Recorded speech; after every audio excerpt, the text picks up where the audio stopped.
Hey, I think I'm live. It's me, Vicky Marie, and good morning, good afternoon, or good evening, wherever you are in this crazy world that we find ourselves living in. We're all just trying to get by, aren't we, as well as we can. Anyway, look at this picture. On the left, this man, Paul Fitzgerald, who was 30 years old at the time, murdered the man on the right, Richard Huckle, who was 33 years old at the time. They were both serving time for very serious crimes in Full Sutton Prison in York, in the north, I think we would say, of the UK.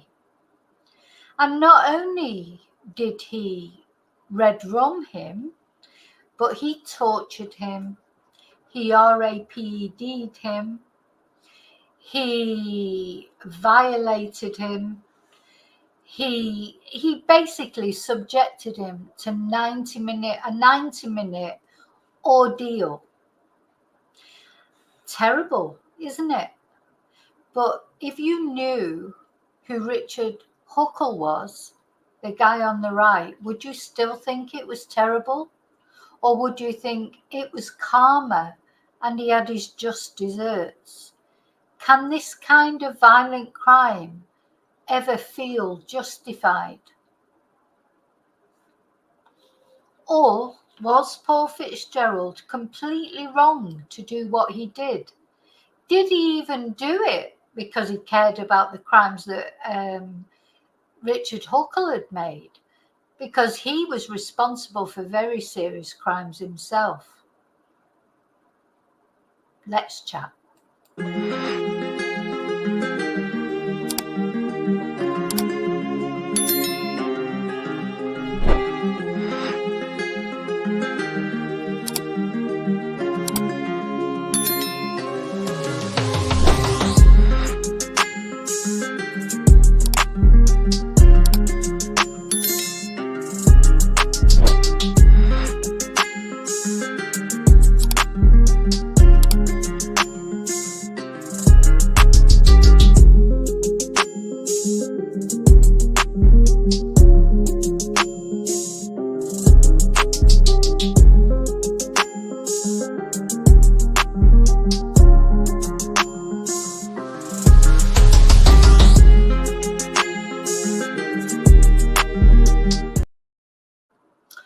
So yeah, this is a hell of a story. And like all the other stories that I always end up presenting to you, once I start researching them, other things come up and it expands into more stories and more interesting things. And I just, in the end, I didn't know where to start with this video. So I just wanted to start with the fact of that murder, which happened in prison on the 13th of October in 2019. That is when Richard William Huckle, who was an English serial child sex offender, was murdered very brutally by the other guy, by Paul Fitzgerald, who also was a very serious sex offender with many, many problems, issues, etc. How was it allowed to happen, for a start? Because this, don't forget, this happened actually in prison. Should we feel sorry for him? Do you feel like the prison guards maybe turned a blind eye? 90 minutes. 90 minutes this man was tortured. I can honestly say, after researching his case today, his offences, I'm struggling to find any sympathy for him. But just for the fact of normal, human decency, you can't revel in the fact that somebody suffered the way that Paul Huckle suffered. But you could argue that maybe it was karma for the way he'd made other people suffer. But anyway, hi, I'm Vicky Marie. I just want to say thank you, first of all, to all my subscribers. Let me put my banner on. All my subscribers, all my members, everyone who buys me a coffee or sends me a nice message, or I've had some lovely emails, some lovely messages today. Thank you so much. People who send me super stickers, PayPal me. It really does mean the world. I know that's an overused phrase, but it really does. Especially because sometimes you don't get such nice messages. You know, I put out a video this morning about Nicola Bulley. Oh my God, all the trolls come out from under the rocks, don't they? It's like, hi, we hate you, but we're still watching your channel after all this time. You know, we hate you and we hate what you've got to say about Peter Folding. And we hate what you've got to say about Nicola Bulley, but we're still watching. You know, it's just incredible. But anyway, so all of you that didn't do that, that said nice things or sent me nice emails or, you know, etc. Thank you so much. And I've got to say, a few of the trolls that came out today, it didn't put me off. It made me feel better because I thought I must be doing something right. If all the trolls are coming back out of under their rocks again about the Nicola Bulley case, you know, why are people so sensitive about it? I mean, you know, I wasn't saying anything bad about anyone. I'm just going over the case, you know, and people come out and they're like really sensitive. And that makes me feel sometimes that I am, you know, striking a chord with people, because if you don't strike, why do people even care? You know, these trolls, why do they care now, all this time later? Why are they still interested? We know why we're still interested in Nicola Bulley, because we feel like there are things that haven't been resolved. Might be different things, we have different views, but I think most of us feel that there's something wrong, something that hasn't been addressed, something that hasn't been, you know, resolved. But I don't understand what, you know, these trolls, they've got what they wanted. They got the inquest result. It was accidental death. Why even bother? But anyway, there you go. There's no accounting for taste, is there? And there's no arguing with stupid. So, you know, one of these trolls, sorry, I've just got to mention it, was sort of having a go at another of my chatters about, oh, get a life. But this person's name, you know, well, YouTube name, obviously not their real name, was Man in Black. So they've chosen the YouTube name Man in Black. And when I sort of challenged them about that and said, well, why are you calling yourself the Man in Black? They said, well, I am a black man. Honest to God, you couldn't make it up. But anyway, let's forget that. Let's forget them. And let's get on with this story, because it's a very important story. It happened quite a while ago, but I think it's important. And what I find important about this story is Richard Huckle, the guy on the right. Now, he's probably one of the worst sex abusers in British history. He's British. He's not an immigrant. And in fact, he went over to other countries. So you could say he was an immigrant in other countries to abuse children. And he even wrote like a manual to put on the dark web of how to do it, how easy it was. So easy. Go to a poor country. Go to it. You can't get away with it in the UK, according to him. This is his own words in his own manuals that he made and he put on the dark web. Now, I have not been onto the dark web to try and have a look or read any of the things that he said. But that's how he was caught. And he was actually caught, even though he's British. He was born in Ashford in Kent. So he's a British-born abuser, you know, not an immigrant. He was actually caught by the Australian police.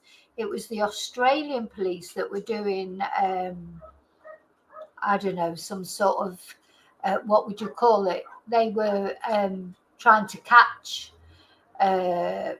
child lovers, and he was one of the people that came up in their inquiries, and that's how he was caught.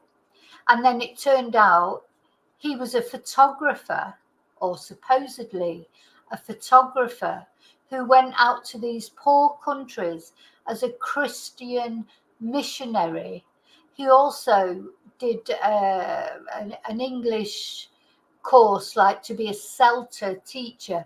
And believe me, these sort of courses like CELTA, etc., they're not difficult. They really are not. What I'm trying to say is you don't have to go through 3 years of training to be a CELTA teacher. You do an online course. It's like the TEFL courses. I think TEFL is only about 2 weeks or something. Then you've got a certificate saying that you're an English teacher. You go off to these countries. He combined it with missionary work because he was very involved with the church, and then abused probably 200 children from poor, from poor sort of families. His modus operandi would go onto beaches in Malaysia or whichever country he was in. He would go onto the beach. He would approach a family with children. He would say, "Oh, I'll take some photos, free photos." And then he'd get chatting to the family. Then he would offer them free English classes. And of course, the families he was, a middle class boy with disposable income. And he would offer them sometimes money maybe to stay with them, because he would say he was looking for somewhere to stay. And while he was there, he would teach their child English free. And while he was doing that, he would take photos of them, indecent photos of them. He would upload them on the dark web. He would then show them to, he would hold the child in his thrall. He abused children from babies to sort of early adolescence.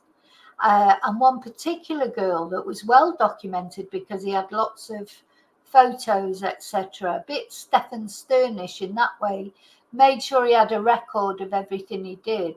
She was 3 years old. And he would make her watch these things with him or look at these photos with him, etc. Anyway, a few of the families did become suspicious, but who listens? Who challenges a Christian missionary, middle class, all British boy? Who questions them? These poor families, they're not listened to. And he actually said that in his manual for how to get away with being a P, basically. Go to a poor country, and that's how you do it. Don't try and do it in Britain because, you can't get away with it, but you can go to these poor countries and get away with it. Some places that he went to where he was actually employed for his English, teaching English, he was actually being paid for abusing their children, because some more affluent families did pay him. So they were paying him to teach their children English. And at the same time, then he was abusing their children. So he was virtually getting paid for abusing them. I mean, it's a terrible, terrible story. And I think it's just to be looked out for. It's not all, as we say, not all bad people are, like some sort of drooling immigrant who's come over. And that's not the way it is.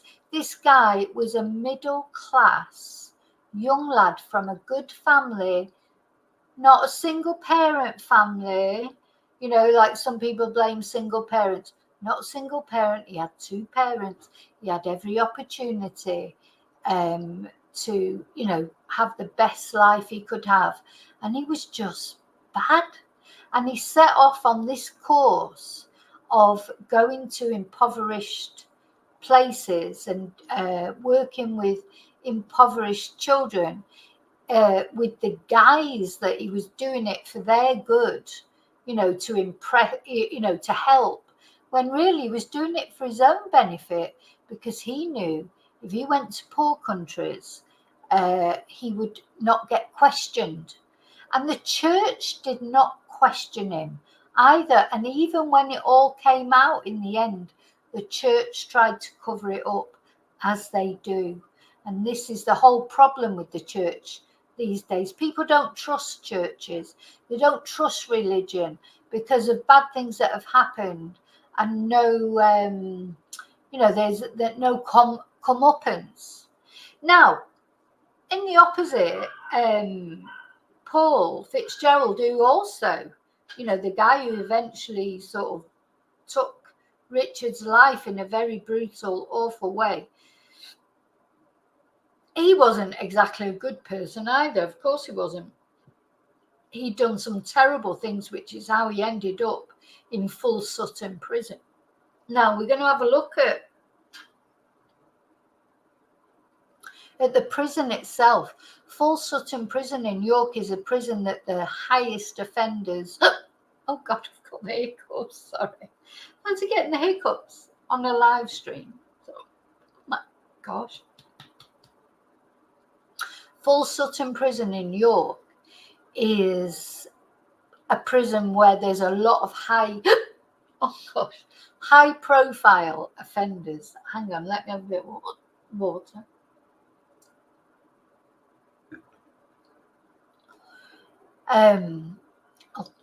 There's a lot of very violent offenders in Full Sutton prison. And Full Sutton prison has got a reputation for violence amongst the prisoners, etc. And that is where Richard Huckle ended up, and that is where Paul Fitzgerald ended up.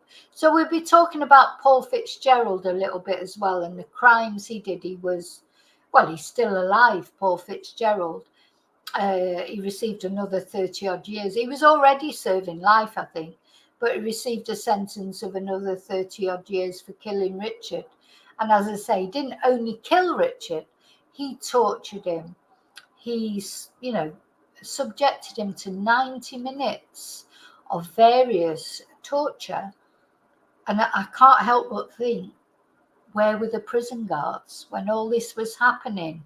Did they, step aside and let it happen?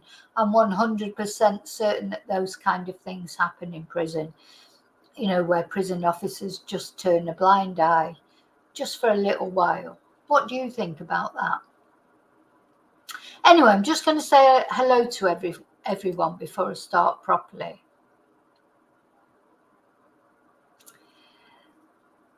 Let's go to the beginning. So, hi BF, hi David, hi Fluffy. I love that Nick, that nickname, Fluffy Bunny. Hi Darren. Hi Chumba.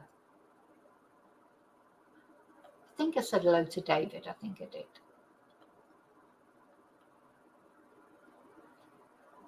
So let's stay on theme.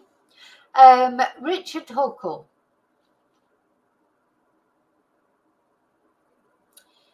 Oh, now before I start, there's a couple of YouTube channels that I just want to tell you about. And the reason is these are YouTube channels that I've been watching, like to get some more background. I mean, I knew about this case, but didn't know all the details. And I just want to show you these YouTube channels because I've been watching them today.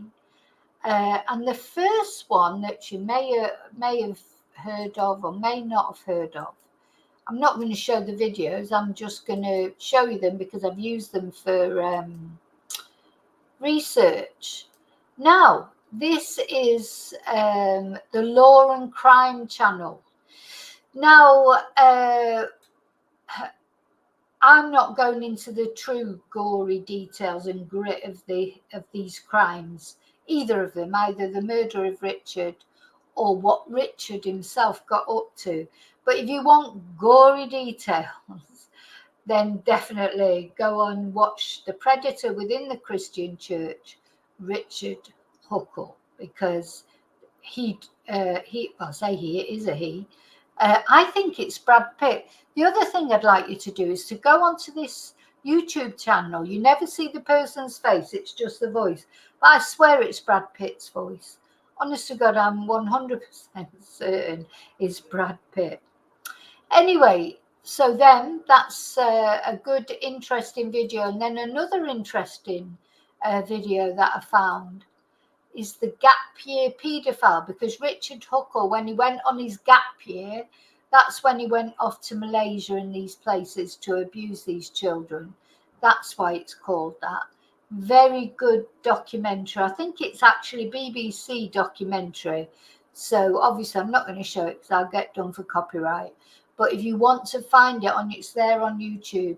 Again, if you want the real gory details of everything, and some very interesting interviews with the churches that Richard Huckle had business with, had dealings with, very interesting, then I would recommend that you watch that documentary as well. So not yet though, because at the moment you're watching me, so I don't want you going over there yet. Just later, maybe, if you want some more information about this horrible story. So let's talk first of all about Richard Huckle. So who was he? Let's have a look at some other pictures of him.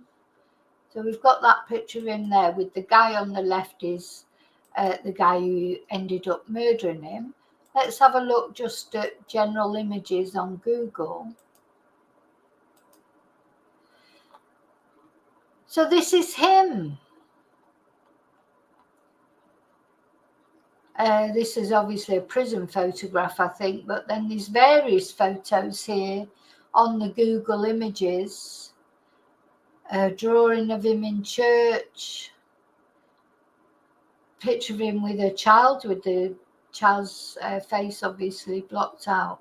So if you Google Richard Huckle, it will come up with a lot of information about him. A lot of information about him. Now, as far as we know, he didn't actually kill anybody. But, oh, this must be his grave. Let's have a look. Find a grave. Oh, there's some flowers there. I don't know who's put that. That can't be him. That's got to be another Richard Huckle, because unless his mum's going to put some flowers on his grave at the end of the day, is her son, whatever. I mean, if she's a Christian, she's supposed to forgive, but it's very difficult. I do feel for these families. They're the other victims, aren't they? Because they're the people that have to live with the fact that someone they brought into the world, someone they gave birth to, has gone and done these terrible things. It must be a very difficult situation. I can't even imagine what it must be like. Okay, so let me just read you a little bit about Richard Huckle, and I'm just reading this from Wikipedia. He was an English serial child sex offender. He was arrested by Britain's National Crime Agency in 2014 after a tip-off from the Australian Federal Police. So really, if it wasn't for the Australian police, he might still be there doing whatever he was doing. So he was convicted in 2016. It just reminds me a little bit of Stephen Stearns, except Richard Huckle didn't do it in a family. Oh, but he was talking about getting married. He wanted to get married so he could have children, so he could abuse his own children. That's what he was planning on doing, finding someone to be his wife, so he could get married, he could have children, and then he could use those children, his own children. He wrote this in his journal. This is not, this is not speculation. This is literally what he wrote in his journal that he was planning to do. So good job he was stopped before he managed to do that, isn't it? So he was convicted of 71 charges of sex offences against children, and these were committed while he posed as a Christian missionary and a freelance photographer in Malaysia. He has been described by the press as Britain's most depraved P. And that's saying something, isn't it? Because what, more than Jimmy Savile? Anyway, on the 6th of June 2016, he was sentenced to life imprisonment with a minimum term of 25 years before he would be eligible for parole. Anyway, karma came to Richard Huckle in 2016, and I'm just giving you a little warning here because it does go into a few details. He was subjected to a prolonged torture murder in which he was tied up, beaten, strangled, assaulted in an sex way, and repeatedly stabbed. A blade was lodged in his brain through his nose. And this was all done by fellow inmate who at the time was 29 years old, Paul Fitzgerald, and he has since been charged with his murder. And as I said earlier, Fitzgerald had several previous convictions for violent and sexual offences. He was a horrible man, he'd done terrible things. I don't know if I think he had done them to children as well, but it seems like Fitzgerald, he didn't have the fantastic childhood that Richard Huckle had. You know, he did come from a deprived background, but even so, it's no excuse for the things he did. So he was sentenced to life imprisonment with a minimum term of 34 years in 2020. So it'll be 2054 before Paul Fitzgerald is eligible for parole. So Richard Huckle was born into a middle-class family in Ashford in Kent on the 14th of May, 1986. He was educated at a grammar school. He was described as a bit of a loner, but nothing out of the ordinary. When he was 16, he took part in a month-long expedition to meet a school in Namibia, and then he began study at the nearby South Kent College. He was a regular worshipper at Ashford Baptist Church, and he was described as a quiet man. He worked part-time in Sainsbury's in the fruit and veg section from around 2003 to 2005. And he was a member of a church in London, which he continued to attend up to the time of his rearrest in December 2014. Because Richard Huckle, he was arrested first of all, and he was released on bail. This is me talking now, not Wikipedia. He was released on bail, and while he was released on bail, he got drunk one night and confessed to his mum that he had committed these crimes. And I don't know why he did that. You know, apparently he had a little bit too much to drink one night, and he came out and told his mum, or confessed to his mum, that it was true, that all these things were true. He had done them. So you can imagine his mum was absolutely distraught, gutted. She phoned the police immediately, and Richard Huckle was rearrested. Anyway, he went to Malaysia. Richard went to Malaysia in 2005. He spent his gap year there. And he returned to Britain regularly, helping out at local churches and amongst local communities. He did his CELTA course. He started work as a freelance photographer in local communities around Kuala Lumpur. and hoping to further his career and status within the community. He then enrolled for information technology.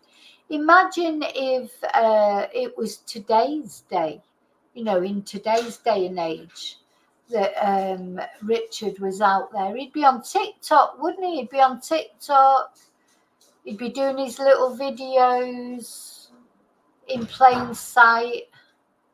That's what to me, he's like evil in plain sight. He was out there, like, pretending he was a good person, being a Christian missionary, and nobody suspected him, or nobody seemed to, except then it was just the Australian Federal Bureau that chased him down in the end. But yeah, if you would fast forward 10, 20 years or whatever, so this was 2011, so 10 years ago, fast forward 10 years, he'd be on TikTok doing all that, wouldn't he? Anyway, apparently he did some photography for Nike Football Club in Malaysia, but there's no reports of abuse from there. And apparently he kidnapped 2 sisters aged 4 and 6 in Cambodia in 2006. He then in India persuaded a pastor to invite him to an orphanage in Bangalore to make videos with the children, offering to make promotional videos for the orphanage. Now, when you think about it now, it's just like, and all the time that he was doing all these things, he was writing a journal or a manual on the dark web for other Ps, telling them how to get away with it, what to do, etc. Now, just let me go back in case I've missed anyone coming in. I'm pretty sure that I have. I'm going to just looking down the chat. Oh, hi, Jem. Hi, Pauline. Hi, KW.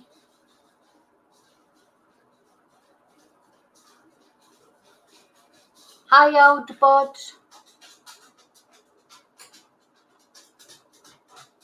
Hi, Maggie. So, he was doing all this in plain sight. I mean, literally in plain sight. And a lot of people from the villages, they did complain.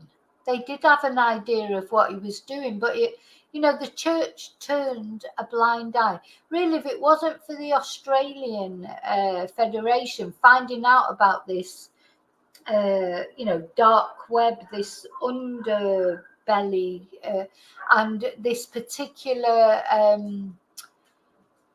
website, I suppose you'd call it. I mean, I don't know how the dark web works. I've never been on it. I don't want to go on it. I don't want to know anything about it. I'm not interested in the least.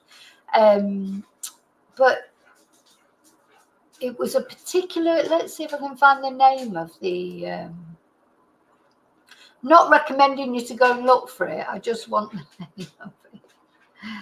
There was a name of, the Love Zone. TLZ, the Love Zone, apparently this dark web network was called. And there was a task force Argus had been set up in Australia. It was called Task Force Argus. And they'd been made of a network of Ps operating on a dark web network called the Love Zone.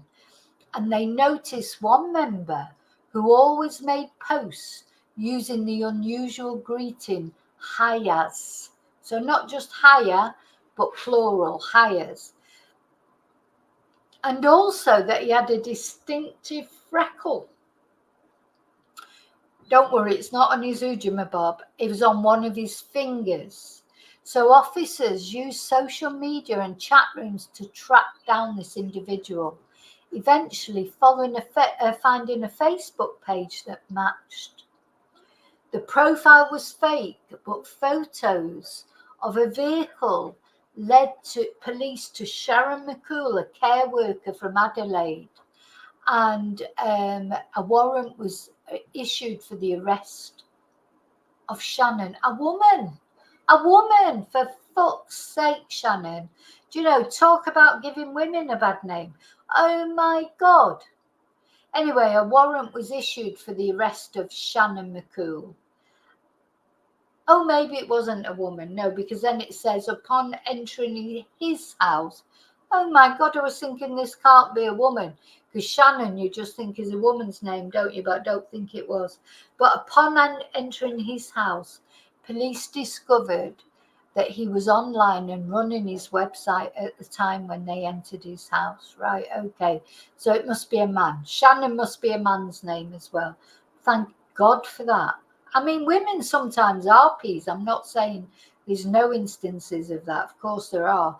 Or if they're not peas themselves, they facilitate peas for some unknown reason. But anyway, police assumed the identity of Shannon McCool after he'd been arrested, and they ran his site to catch other peas. And they arrested hundreds, and they rescued 85 children from harm. I mean, that's fantastic, isn't it? And one of the people who stood out on his site was Richard Huckle, because there were so many children that he'd abused. They think it was 200 children, and also the attitude of his posts. And after discovering his real identity, they learned he was due to return to the UK to spend Christmas with his family and friends, and he was arrested on 19th of December 2014 at Gatwick Airport. And then, as I say, he was released on bail for some unknown reason, provided that he stayed at his parents' address. But then, while he was there, he got drunk. He admitted to his mum what he'd done, for whatever reason. Because the thing is, he had no previous convictions. He was like Mr. Whiter than White. You know, he's a middle-class lad from Ashford, Kent.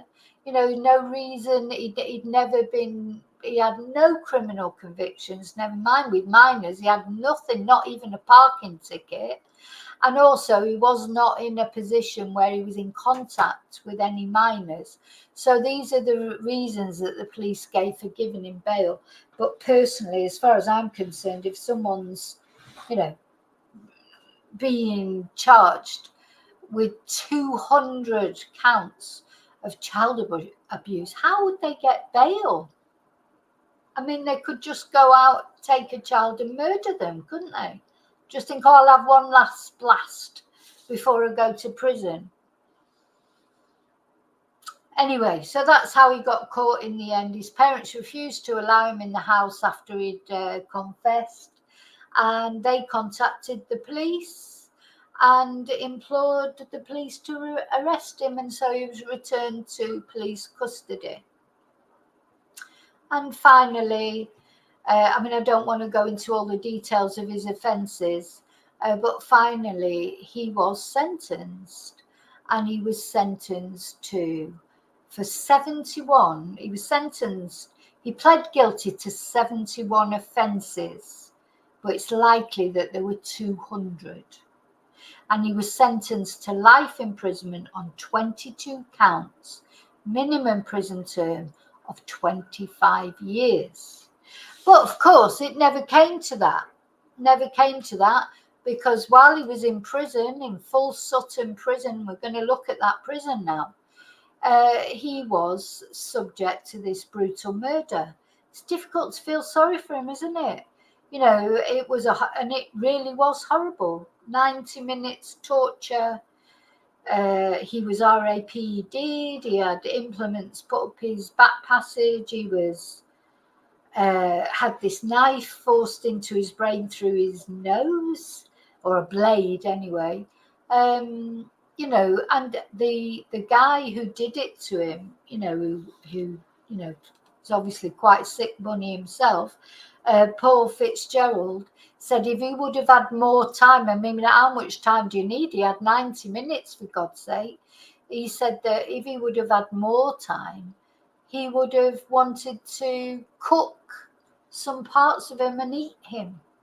That was his fantasy. He was a very sick person, Paul Fitzgerald, and although he sort of claimed that he did it because he wanted Richard to feel what it felt like, I feel with Paul Fitzgerald, he was definitely abused himself when he was a child, because he made a comment like he didn't know what it felt like, but I did, and I wanted him to know what it felt like. So, that's what he said anyway. Okay, let me just come back to chat, make sure you're all okay.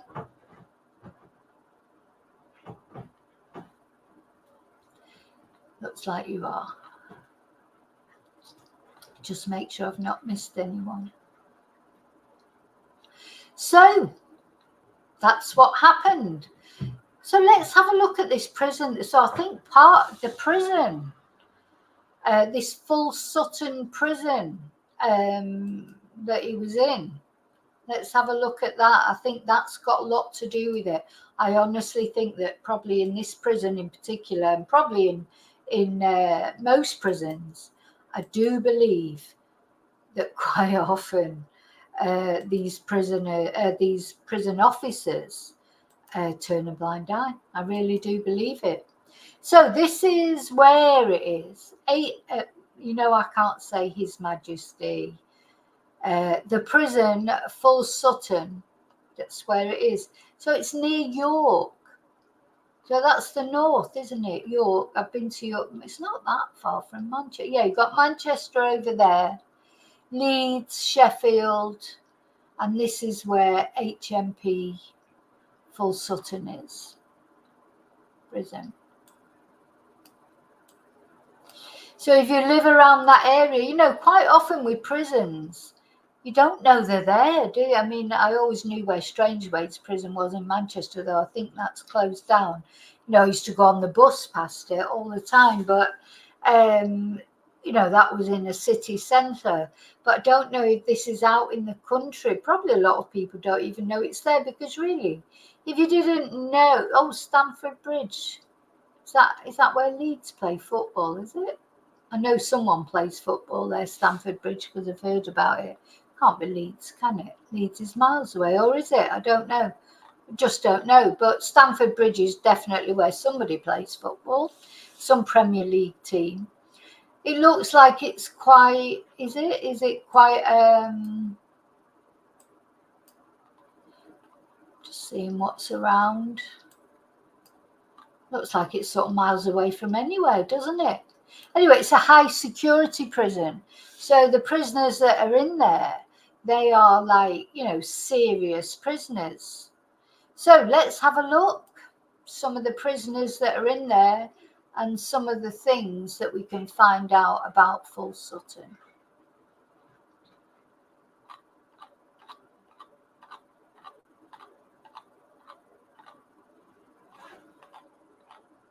So what we're going to look at are either people that are in there now. It's a category A prison.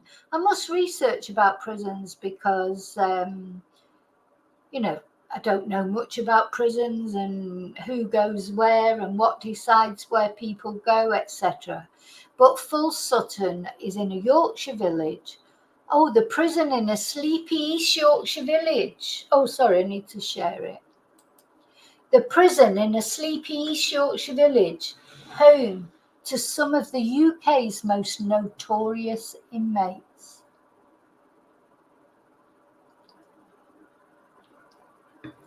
By the way, don't forget to like, please. Don't forget to subscribe if you haven't already, please. If you're not a member yet, please consider becoming a member, and please consider supporting my channel in any way. Thank you. So Full Sutton is a category A prison housing some of the country's most dangerous criminals. Dennis Nielsen. Now we remember Dennis Nielsen, he's the Scottish serial killer who he is Scottish, but he went to London to sort of crime. Well, since then, we've had Liz Truss disaster. Sorry, Angela, I love you, but I don't want to listen to you now. And Michael Stone, he is the guy that is reputedly under arrest, I say allegedly, he's been found guilty for murdering the mother and daughter, wasn't it? And they were out with their horse. Anyway, we're going to read about it. On first glance, Full Sutton is like any other peaceful village in the East Riding, with a lush village green and quaint houses. It looks almost idyllic, set on the outskirts of Pocklington. So this is another one for an on-location, I need to do a GoFundMe to go on location. I want to visit all these places. I think this would be an interesting on location, wouldn't it? But it also harbours the Category A Full Sutton Prison, a maximum security jail, which has been home to some of the most notorious criminals in British history. Don't you think that maybe the prison officers there,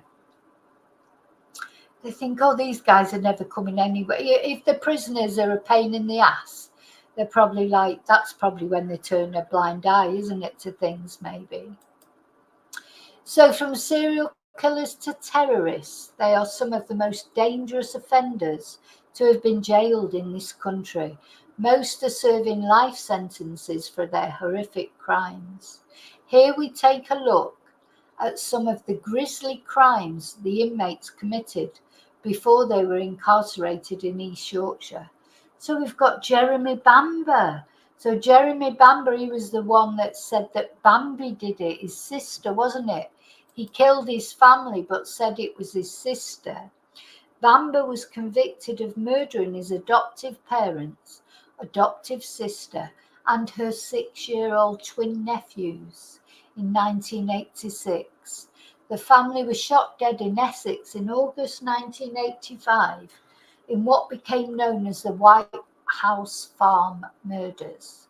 Bamber, who maintains his innocence, is serving a whole life term, which means he will never be released from prison. Prosecutors accused him of killing his family to secure a large inheritance, and then said he placed the gun in his dead sister's hands to frame her for the shootings. Yeah, he said she had mental health issues. This is the old chestnut, isn't it? She had mental health issues, and he said that she did it. Anyway, appeals against his conviction have failed. He served part of his term in Full Sutton, but he is now at Wakefield Prison. Michael Stone. Michael Stone has been convicted twice for the hammer murders of Dr. Lynn Russell and her daughter Megan.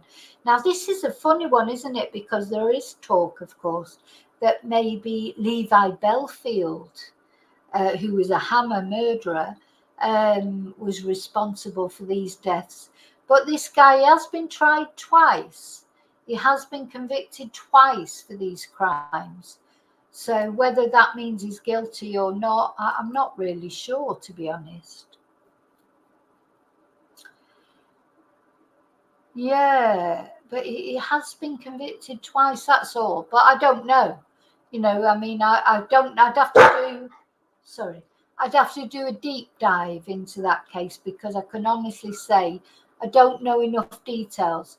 I did know that Levi Belfield is also sort of suspected. It definitely is. Well, they say it definitely is. Oh, God, he killed a dog as well. It's not really Levi Belfield style, because Levi Belfield, crept up behind women, like girls on their own, off the bus and things like that.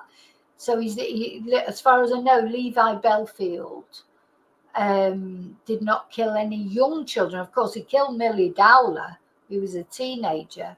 But again, she was on her own, wasn't she? She was a schoolgirl on her own. I don't know if this is his modus operandi, but I'd have to do a deep dive into it. It's possible. I'd have to look right into it.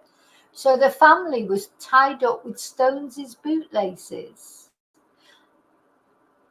Were they definitely his bootlaces? Well, that would be a bit of a, you know, a giveaway, wouldn't it? If they were tied up with his bootlaces, it probably was him. And their dog lead before being struck with the weapon, that definitely is not Levi Belfield's style. You know, Levi would just go up behind people. He wouldn't do any tying up or anything like that. He took Millie Dowler to his flat, didn't he? Because at that particular, wasn't it, his girlfriend was away or whatever, and he had the opportunity. But most of his victims, he literally just went up to them, whacked him in the back of the head, a bit like the Yorkshire Ripper, really. Anyway, Lynn, Megan and the dog died while Josie suffered horrific head injuries, although went on to make a good recovery. Stone was arrested a year after the murders and was convicted and jailed for life. I've got to look at that case. I think that's a famous British crime, isn't it? And, you know, when I do the British crime, I think that deserves a good look at. At a retrial in 2001, he was again found guilty of the murders. You know, he did get a retrial then. So I don't know. See, I don't know. I don't know the full reasons why people think he deserves a retrial. But at the end of the day, if they were tied up with his shoelaces, well, you know. But anyway, I'll look into it. The High Court later ruled he should not be released until at least 2023. He is now 56. Well, I say he is now 56. When was this actual? So he's still quite young. I mean, he's got time to come out and have a life at least. This was 2021, so he's 59 now. Well, you need to get him out quick, and of course, you know, give him some compensation if he really is innocent. I mean, it's horrible to think of people being in prison, you know, unjustifiably, and that, of course, brings back the argument of the death penalty as well, isn't it? I mean, if we had the death penalty, he'd be dead by now, probably. Yeah. Anyway, Dennis Nielsen. I can't remember if I've done a video about Dennis. I don't think I have. Known as the Muswell Hill murderer, Nielsen was one of the most shocking serial killers in British history. He murdered and dismembered at least 12 men during a killing spree between 1978 and 1983. His victims were all strangled or drowned. And notice none of these are immigrants either. They're all British homegrown. Nielsen would then take part in a disturbing ritual in which he bathed and dressed the bodies before dissecting and disposing of the remains by flushing them down the toilet or burning them on a bonfire. And actually, this guy, he was only caught, wasn't he, because the drains got blocked up and the neighbours phoned the plumber. Yeah, he was caught after neighbours complained about the drains being blocked. Inside, human flesh and bones were discovered. He later admitted having sex with some of his victims after they had died. He was convicted of 6 counts of murder and 2 counts of attempted murder in 1983 and jailed for life with a minimum of 25 years. He died in Full Sutton Prison in May 2018 from an aneurysm. So he's deceased now. He's, rotating in hell, I expect. But, you know, that was a very strange case of Dennis Nielsen. He was obsessed with his grandfather, wasn't he? That he'd seen his grandfather when he was dead. And but, you know, he was just, you know, so I really do believe some people are just born bad. I'm sorry, I do. Now, this guy's an interesting one. The next guy, Charles Bronson. Now, they're calling him Britain's most notorious prisoner. And of course, there was a big thing recently that he was applying for parole. And I don't know if you heard him being interviewed, you know, and he's saying he hasn't actually murdered anybody. He has never RAP'd anybody. Not actually sure what he did do, to be honest. He obviously did some things. He did some very violent things. But he's been told he can't come out, and he's trying to come out. So he's been dubbed as Britain's toughest prisoner, and he's one of the most notorious inmates in the country.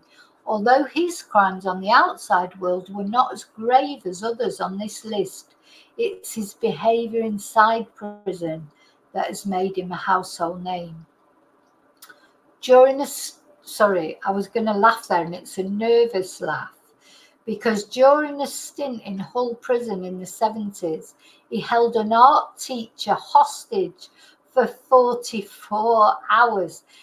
Sorry, I mean, I'm a teacher. I'm a Spanish teacher. Imagine, I mean, I hope they pay them a lot of money to go. I can't imagine going in one of these prisons trying to teach someone Spanish or art or, God, how did he end up being able to do that? Where was the security? Where was the security? These people, teachers that go in and teach prisoners anything, because of course it's part of rehabilitation, isn't it? They get offered all sorts of educational things, don't they? And imagine, I'm just thinking about me being in there teaching Spanish, and then he held me hostage for 44 hours. Oh my God, you would absolutely SHIT yourself, wouldn't you? Dear me. So that's why they won't let him out then. That explains it. He later spent time in Full Sutton prison, where he reportedly covered himself in butter and attacked prison officers after Arsenal beat Hull City in the 2014 FA Cup final, angering Bronson, who was a Tottenham fan. Well, in a way, I can understand that. I can't bear Arsenal, so, no, I'm joking. It's a joke. But, yeah, God, fancy getting so angry about football that you actually, jeopardise your release from prison, covering yourself in butter. Goodness me. Anyway, apparently he married former Coronation Street actress Paula Williamson inside the walls of HMP Wakefield, but asked for a divorce after reports of her infidelity. She sadly died in July 2019. So who is Paula Williamson? I don't know who that is. I've got to have a look, see what character she played. So they're putting a stop to all that. I don't know if you've heard about that, because before I nearly started speaking in Spanish. Then I nearly said antes. As before, if you were in prison, you could get married. Like Levi Belfield, he was supposed to get married, wasn't he? And there's been a big fuss about it. Anyway, that's stopped now. It's been decided prisoners cannot get married. And, I completely agree with that. Imagine if you saw the person that had murdered your loved one, maybe a young person, your loved one was a young person, took away that fact they'd never be able to get married or have children, do all those things. And then you see the twonk that's done it to them. It's all over the papers that they're getting married. Talk about rubbing it in. Anyway, let me just show you this woman. This must have been Coronation Street after I stopped watching it, because I don't know who this woman is. Let's just look at images. Paula Williamson, and she married Charles Bronson. I don't know who she played. I've no idea. Her face doesn't look familiar to me at all. But the only thing I would say, she looks quite young, doesn't she? What happened to her? Let's have a look. Let's see what happened to her. Oh, she died of a drug overdose. Died after taking drugs and alcohol. got to stop doing all these adverts. No, thank you. So she was found dead in 2019. So he was still her next of kin because he was still married to her. Well, how old was she? 38. 38 years old, bless her. Anyway, so he married her inside the walls of HMP Wakefield, but asked for a divorce. Okay. Then we've got Colin Ireland. Now, they referred to him as the gay slayer, didn't he? Because he tortured 5 gay men to death in 1993. He met his victims in pubs and posed as a gay man to befriend them before killing them in their homes. He reportedly carried out the murders after making a New Year's resolution to become a serial killer. Now, I've been meaning to make a video about him for ages, actually, but I just haven't got around to it. But I will. It's on the list. He's on the list. He served part of his sentence in Full Sutton prison before he died in jail at Wakefield in 2012, aged 57. They seem to go from Full Sutton prison to Wakefield. Is that like the next, when they don't think they're so dangerous anymore? Donald Nielsen was in Full Sutton prison. Probably a lot of you will have heard of him. Oh, please, don't bark. Don't bark, or you have to go in the bathroom.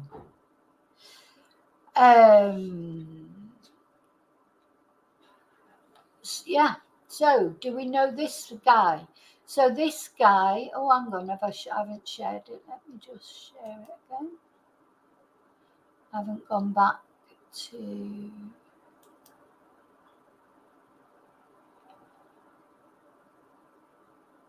Hang on, sorry.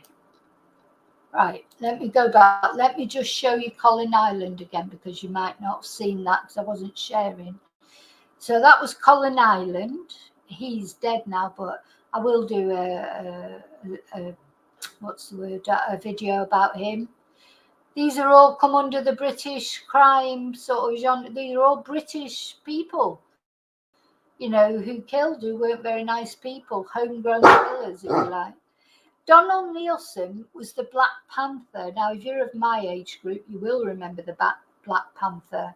He shot dead 3 people in post office robberies between 1971 and 1974, and he murdered heiress Leslie Whittle in 1975.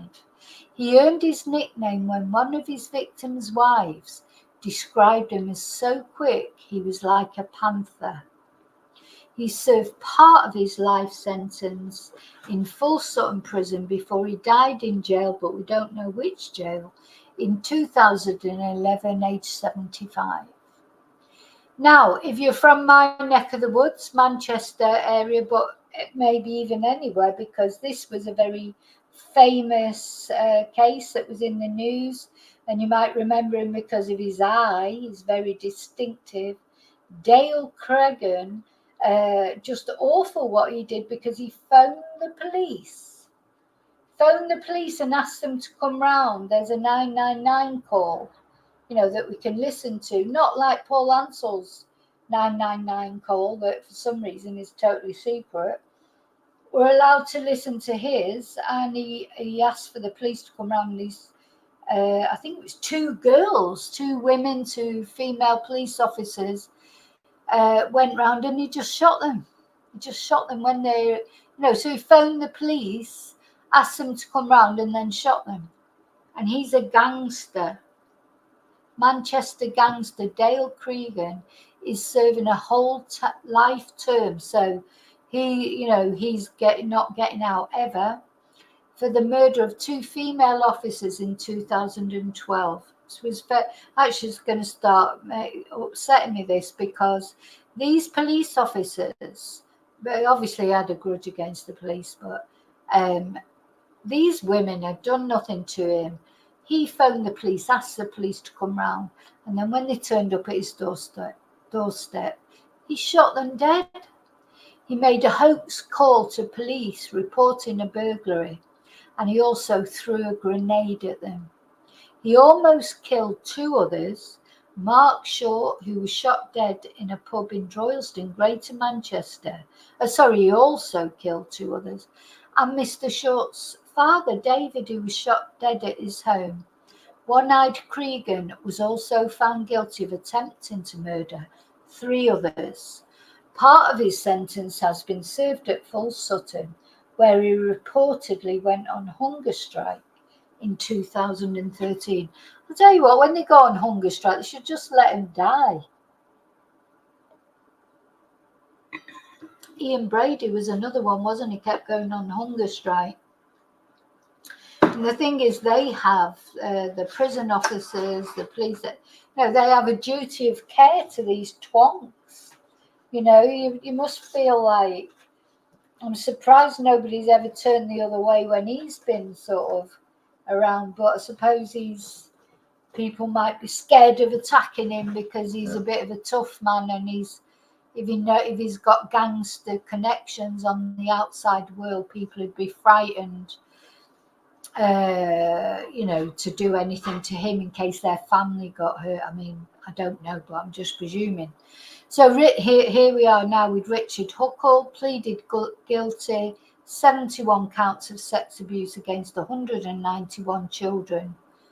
Bloody hell, over a 9-year period, some as young as 6 months old. And the thing is, this guy, he videoed what he did. That's how they caught him. A bit like Stephen Stearns, as I say. So what's happening these days is, there's proof now. These people have their own proof. They have their own photos. He'd uploaded images, suddenly, to the dark web, and his manual of how to be a P. Just disgusting. So he was ordered to serve a minimum sentence of 25 years.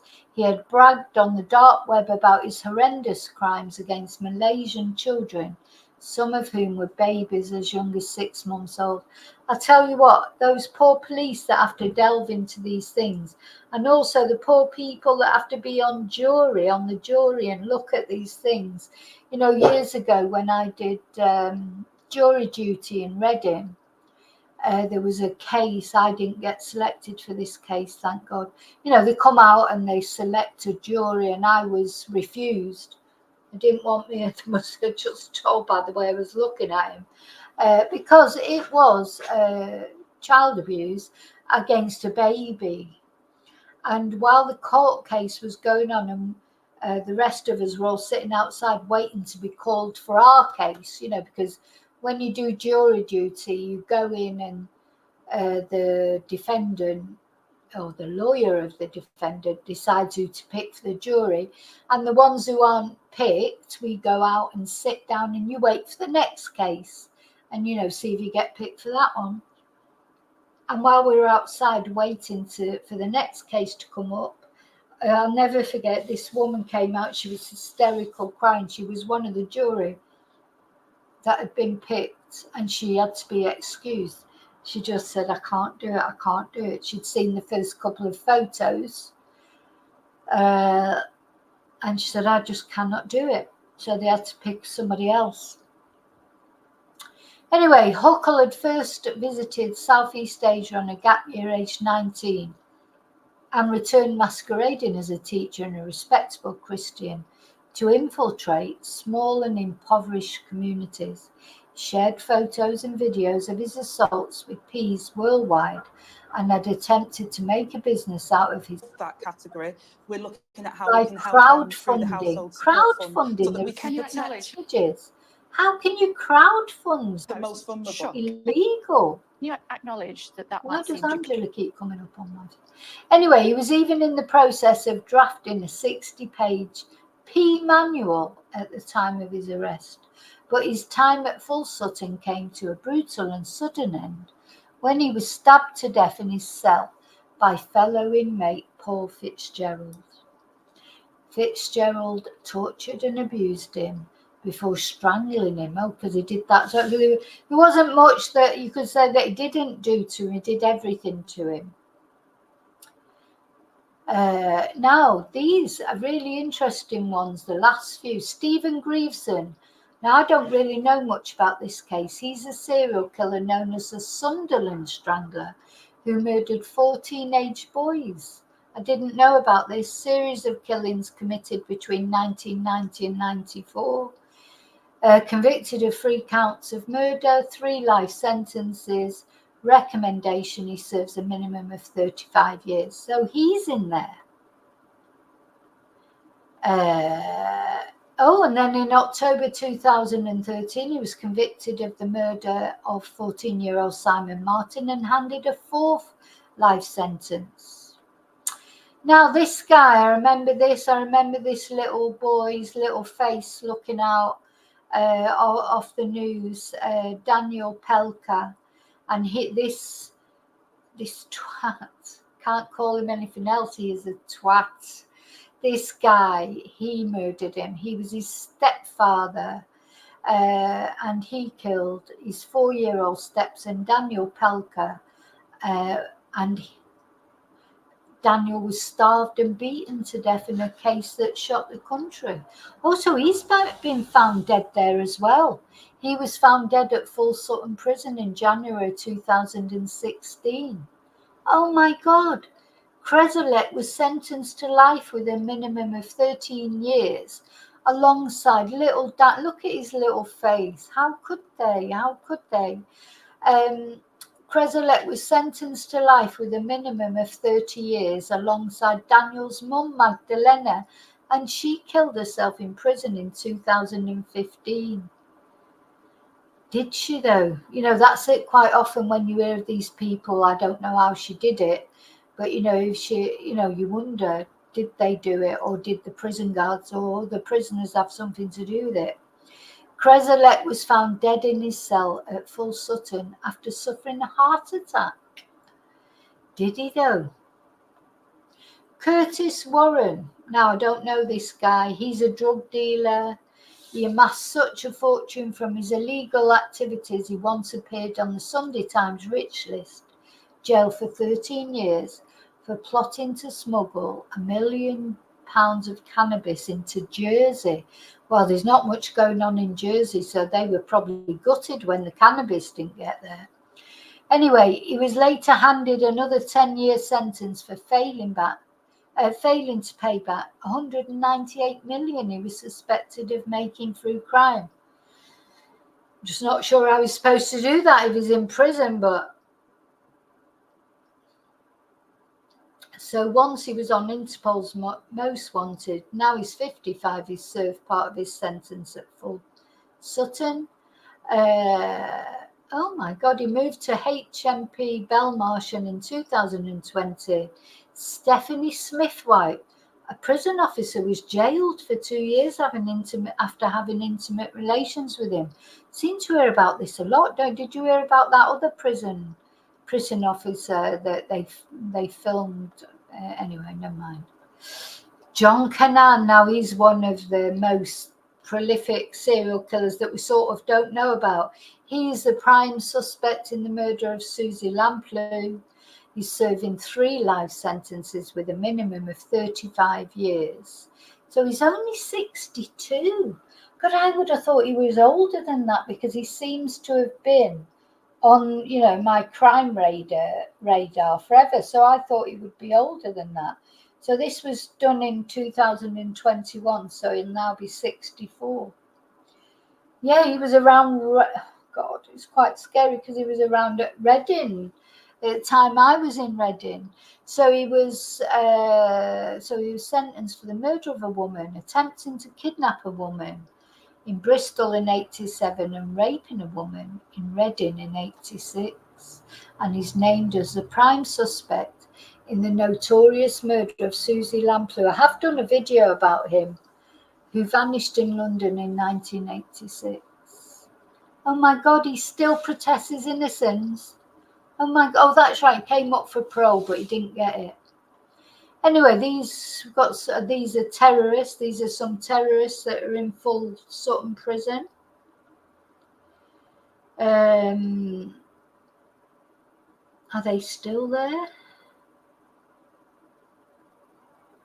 Oh, do you remember this? Yeah, I remember this because while the police were looking for them, they shot dead an innocent man, didn't they? Jean-Charles de Menezes, who was on the tube at the time. And the police sort of overreacted, to try and, they were looking for these men and killed poor Jean-Charles by accident, if you like, or an error. Anyway, they got them, and they've been sentenced to life imprisonment with a minimum of 40 years. That's good. Part of which they've served at full Sutton. Another terrorist, Omar Khayyam, he's a famous poet as well, Omar Khayyam. He's there. I don't know how long he got. Darren Osborne, I don't know who he is. He's been identified as the alleged driver who ploughed through Muslim worshippers. So he's the opposite. So you've got the terrorists, the Muslim terrorists, and then you've got this guy, which has disappeared. Hang on. He's been attacked in prison as well, by the sound of it. So he's serving a 43-year minimum sentence for the terrorist attack. So this is terrorism on the other side of it. So that killed one man, Makrim Ali, and injured 9 others in June 2017. He drove a van into people leaving a mosque in Finsbury Park. And he may lose his sight in one eye forever. Where's it gone? But I hate it when it jumps around like this. After a brutal attack by a fellow inmate, God, it seems like there's loads of bloody attacks at Full Sutton. He was left with permanent damage to his right eye after he was stabbed by convicted murderer Patrick Chandler in an unprovoked attack on a prison sports pitch. Chandler used a blade fashioned from a sharpened wooden tool to stab him in the head, arm and torso, attacking him so violently that the weapon snapped in his hand, leaving part of it in his forehead. Oh my God. So basically, I think you've got to hope that if you ever have to go to prison, that you don't go to prison there, because you're not safe. You cannot rely on the bloody prison guards to save you, because it sounds like they just leave you to it, especially if you're a P like Richard Huckle. 90 minutes. 90 minutes allowed to attack Richard Huckle without anybody doing anything. I mean, that's just not going to happen, is it? Don't they have CCTV in these? Surely they have in their cells and things. Don't they have cameras?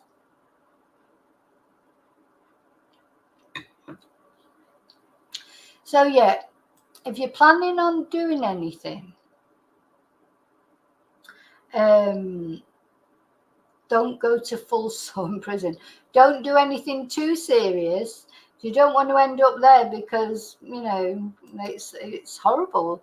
And that they're only like high profile sort of things we've been looking at. But apparently in Full Sutton prison, when I was researching it earlier, there's loads of instances of violent things that happen that are recorded, and these riots and lots of different things. But anyway, the main thing that we were talking about tonight, and I want to know all your opinions. What do you think? So when Richard Huckle, met his karma, if you like, met his match. I mean, Richard Huckle had abused vulnerable children, from the age of 6-month-old babies, and he got away with it. And maybe as far as we know, didn't actually murder any of them, but he abused them severely, recorded the abuse. He kept a manual. He was writing a manual that he was providing on the dark web.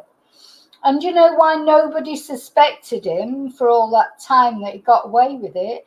It's because he was a young middle-class white male from a good background, Christian.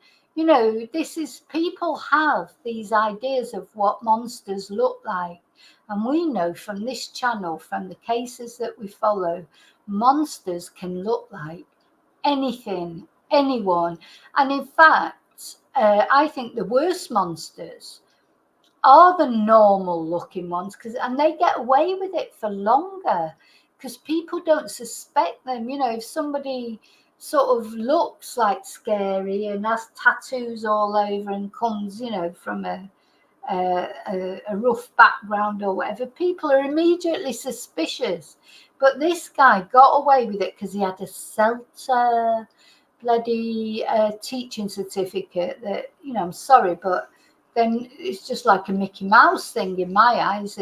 It's nothing spectacular. I mean, I shouldn't say that because you know, it is at the end of the day a certificate. It is, you know, people have to pass, you know, to get it. But it's not like, you know, it's not like having a degree or, you know, having a doctorate or something like that. It's literally something you can do online, and it doesn't take very long.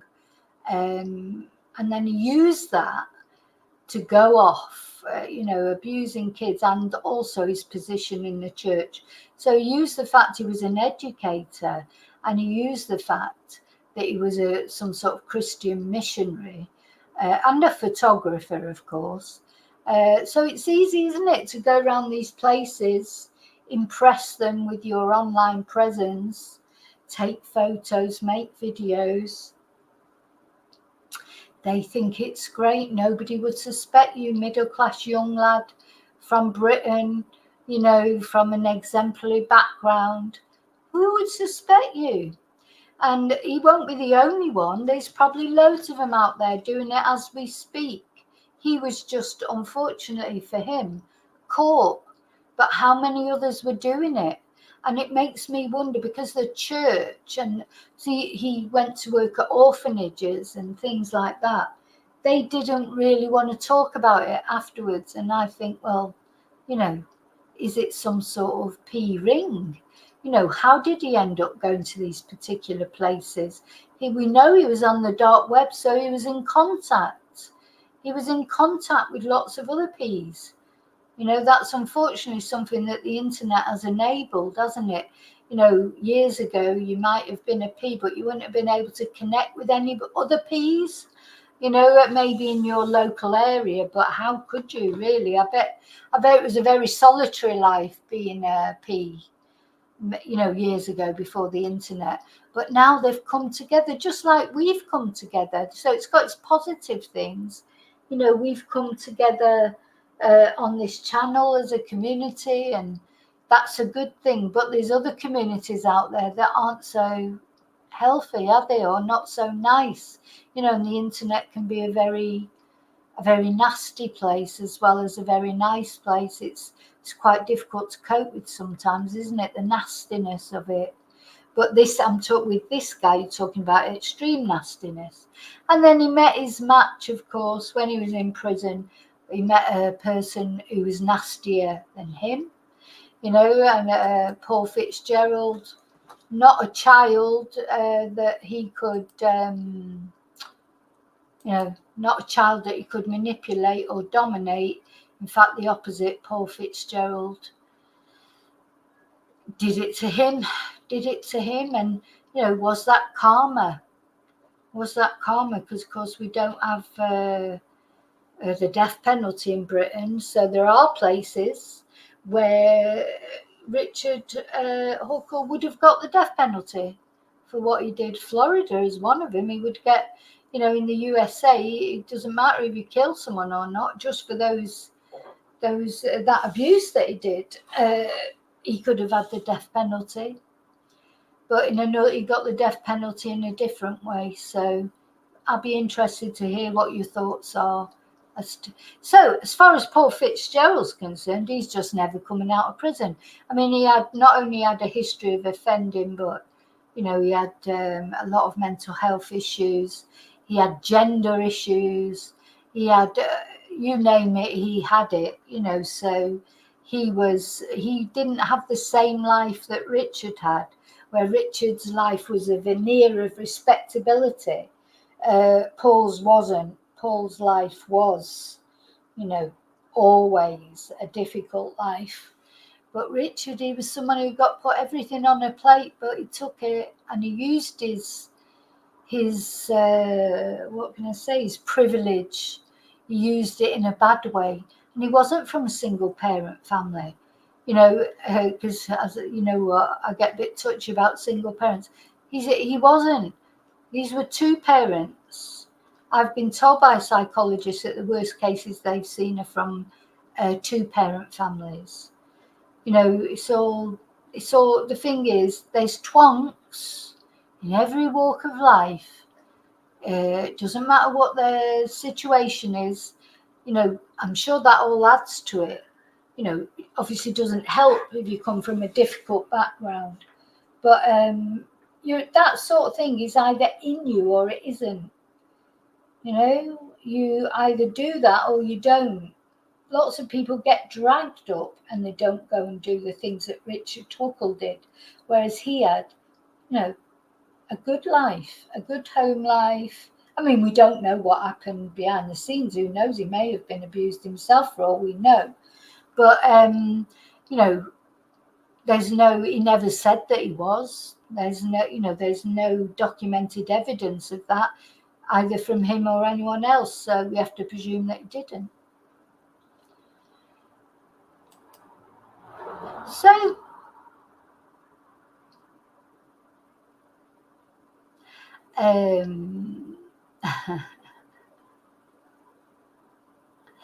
see, my opinion is when, and it's not only my opinion, it's fact. Child abusers will gravitate towards jobs around children. Of course they will. They're not, their whole purpose in life is to get in a position where they can abuse children, have the opportunity to abuse children. So they go to be teachers. Says me who's a teacher. It's scary, really, because it's awful. I think, especially for men, and as I say, it's not only men that abuse children. I know that, but it tends to be mainly men. So it must be quite worrying for a man to become a teacher, because does he think that everybody's going to be looking at him and thinking, "Oh, Seffi, sorry, I've only just seen that. Thank you so much. Oh, Seffi, I hope you're still here and you didn't think I was being ignorant. Did I miss that? Sorry, I was probably in my, spiel, in my spiel going on as I do, having a little rant." But yeah, people who want to abuse children, they will find a job that brings them close to children. It just makes sense, doesn't it? They will go they'll be teachers, or they'll find some sort of job in a school or an entertainment park, or, that's what they'll do, because or they'll, like Stephen Stearns, that I think he did. I mean, I know he worked in Disney for a while, but I think he probably deliberately chose Jen Soto because she had a little girl.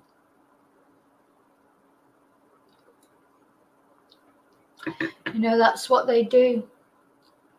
They pick jobs, pick partners, pick opportunities where they can be around children. That's what they do, unfortunately. So the thing is, then we also, start looking at everyone sideways. It's because of why are they working with children? Are they a P? And of course, not everybody is.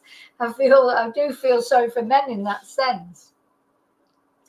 I have a student who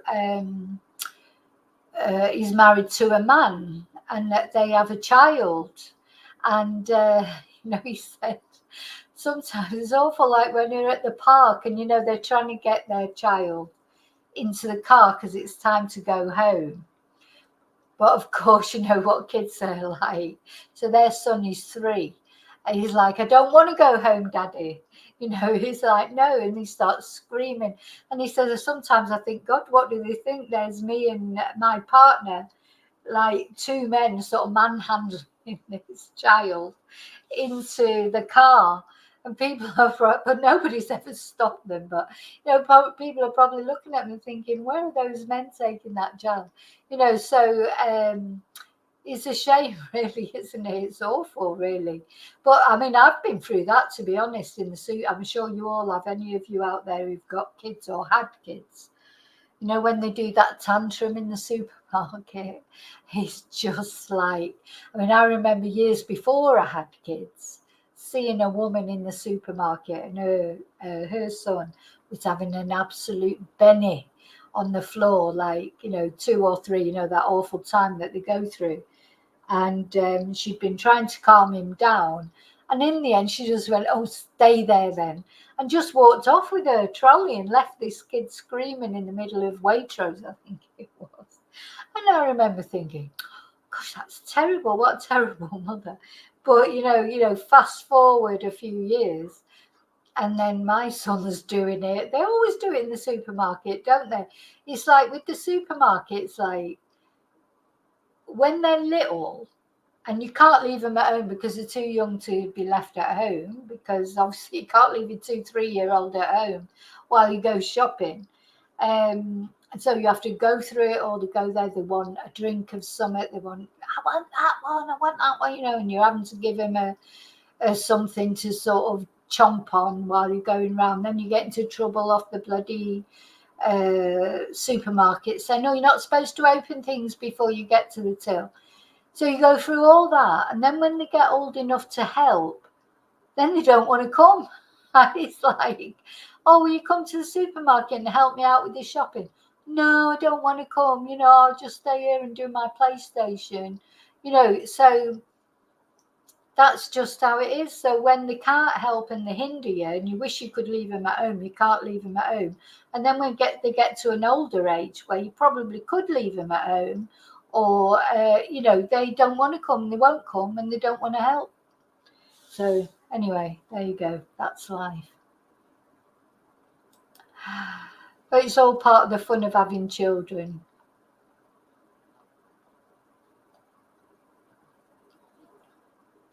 Oh, so I hope Sephi is still there to see that. I did say thank you. I'm not thinking that was being rude and not saying thank you. I hate the thought of that. But thank you so much, Sephi. Okay, so that's it. I just wanted to tell you about that because, quite often we hear of people going off to foreign countries and doing these sort of things. And we've just got to be wary sometimes. Are their intentions in the right place or aren't they? So, just to be aware,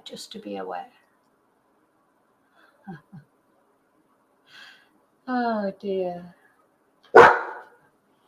Stop it. Now, just looking at what Audbod says there, I don't get into the Lucy Letby thing just because it's babies and try to avoid, those kind of subjects. Personally, I think she's probably guilty, to be honest, but I don't know enough about the case.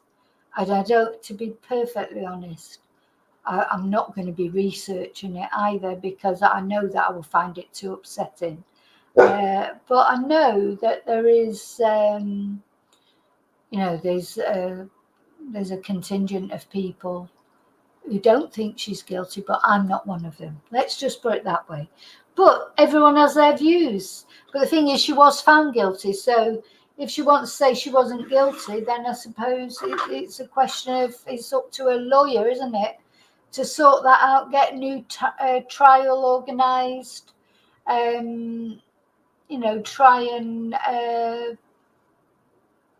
and sort of get her off if she is innocent. But I don't know. I don't know what people in general think about it. As I say, I haven't really looked into it enough to make an informed comment. But just what I have done, I did do a video about Lucy Letby when she was sentenced, when she was found guilty and sentenced. But I haven't, I haven't done a deep dive, let's say, into Lucy, because just the thought of it all. But I did feel that when she was arrested, she looked like she knew what they were there for, that's all. I only go, sometimes, all you can do is go on your feelings. If you don't know the ins and outs of something, you tend to see someone, you get an impression, but of course you're not always right. I've had impressions of people and been wrong, but normally I'm right. But what else can I do but that? As I say, I'm not going to research it because I think I find it too distressing. But anyway, so I'm just going to have a look actually who actually won the memberships. Where's my members thing?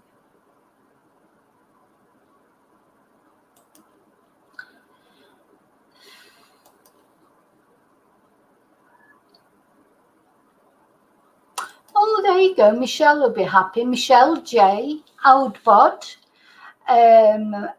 and Tracy Smith, Kalisa, and Amy the Problem Child. Congratulations. Because Sephi, who's very kind, who quite often gives memberships, but I don't think you are a member, are you, Sephi? Why don't you give yourself a membership? It'd be nice to see you in the members' lives. But there you go. So you're the people, you have won a membership or gained a membership, been gifted a membership from Sephi. And we'll greet you properly on Tuesday because it's a Carry On Chatting membership as well. So great. Jim. Well, the membership that Jim won a few weeks ago hasn't expired yet, David. So I'm sure as soon as his membership expires again, he'll get awarded another one. Jim's the lucky, after it taking ages to get that membership for Jim. Do you remember that? That was hilarious, that live. I think that's the funniest live we've ever had. And it took so many people trying to throw memberships at Jim, and he finally got one. And ever since then, he's had loads.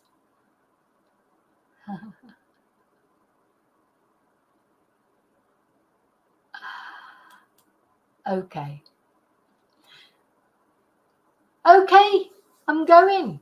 So I'll see you tomorrow, 100%. So, because I'm hoping that I'll get the audio, the Jen Soto audio, the new audio. I'm hoping that I'll get that tomorrow. So hopefully we'll be able to listen to that together. But at some point tomorrow, I'll be on talking about some old crap. Oh, I'm only joking. I'll be talking about some important case tomorrow. We like to have a chat, don't we? Now, I hope you've enjoyed this. It's funny, isn't it, when I say enjoy as far as true crime is concerned, I always feel a bit bad because, obviously, true crime just by its nature means that somebody... Oh, yeah. Hey, I don't even know what she's got. Come here. Not sure even what she's looking at me. Shh. Just let me say good night properly. Oh, these fireworks. Our fiestas have started. So these fireworks going off, there'll be no quietening her down if it's fireworks because they make her nervous. But anyway, so yeah, I'll be back tomorrow. And so what I was saying was, I always feel guilty sort of saying, I hope you enjoyed that. But you know what I mean. I hope you found it interesting, illuminating, thought-provoking. And these people should never be forgotten, like the victims should never be forgotten. Obviously, I can't go through Richard Huckle's victims because there were 200 of them, it's thought. So, you can't go through them individually. but at least we can show up, you know, his story and be careful of other people that might be doing the same thing. Okay, so I'll see you really soon in the next video. And until then, may your God go with you. Bye.